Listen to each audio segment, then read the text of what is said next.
അയ്യപ്പസ്വാമിയെക്കുറിച്ച് പറഞ്ഞപ്പോൾ പറഞ്ഞു, മുഖ്യമന്ത്രിയുടെ അയ്യപ്പസ്വാമിയോടുള്ള സ്നേഹം കണ്ടപ്പോൾ എനിക്ക് പോലും എൻ്റെ ഭക്തി കൂടി. ശബരിമലയെക്കുറിച്ച് അദ്ദേഹം പറയുന്ന കേട്ടപ്പോൾ ഇതല്ലല്ലോ പണ്ട് പറഞ്ഞത്.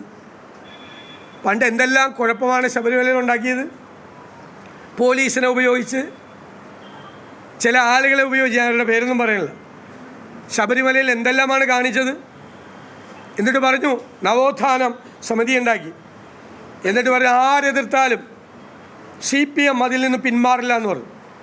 2019 തോറ്റ് തൊപ്പിയിട്ടപ്പോൾ അവിടുത്തെ വീടുകളിൽ കയറി മാപ്പ് പറഞ്ഞു, ഇല്ലേ? വീടുകളിൽ കയറി മാപ്പ് പറഞ്ഞു. എന്നൊക്കെ ഓർമ്മയുണ്ടല്ലോ. മുഖ്യമന്ത്രി പറഞ്ഞത് ഇന്നൊരു കൃത്യമായിട്ടുള്ളൊരു സെൻറ്റൻസ് പറഞ്ഞു. ഇതുവരെ പറഞ്ഞത് ന്യൂനപക്ഷ പ്രീണനമെന്നാണ്, ഇപ്പം ഭൂരിപക്ഷ പ്രീണനമെന്നാണ് പറയുന്നത്. കറക്റ്റാണ്.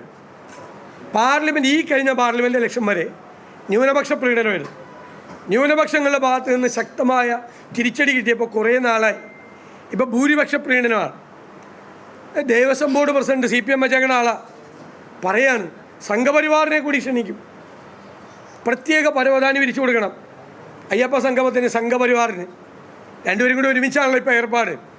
അപ്പോൾ സംഘപരിവാറിനെ താലോലിക്കാനും ഭൂരിപക്ഷ വർഗീയതയെ വളർത്തിയെടുക്കാനും വേണ്ടി അയ്യപ്പൻ്റെ പേരിൽ നടത്തുന്ന പരിപാടിയാണിത്.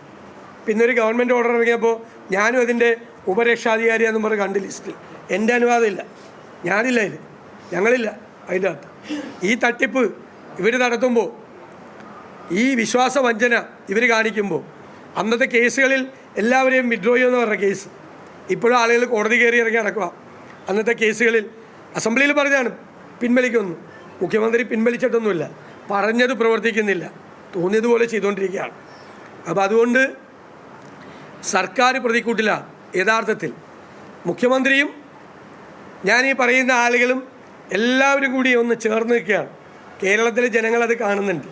എന്നിട്ട് നിങ്ങൾ എന്ത് ചെയ്തു എന്ന ചോദ്യം ഉയരുമ്പോഴാണ് കോൺഗ്രസ് ചെയ്തത് എന്താണ് എന്ന് ഞങ്ങൾ ജനങ്ങളെ ബോധ്യപ്പെടുത്തി കൊടുത്തത്. കോൺഗ്രസ് ചെയ്തത് എന്താണ്, എന്തെല്ലാം ഒഴിവുകഴിവുകൾ പറയാമായിരുന്നു, ഇതെല്ലാം ചൂണ്ടിക്കാട്ടി ഇവരെ ഒന്നും ഒരു ചുക്കും CPM ചെയ്തില്ലല്ലോ, പിന്നെ ഞങ്ങൾ എന്തിനാ ചെയ്യുന്നത് എന്ന് ഞങ്ങൾക്ക് ചോദിക്കാമായിരുന്നു. ചോദിച്ചോ? ഞങ്ങൾ നടപടിയെടുത്തു. ഇതാണ് ഞങ്ങൾക്ക് പറയാനുള്ളത്.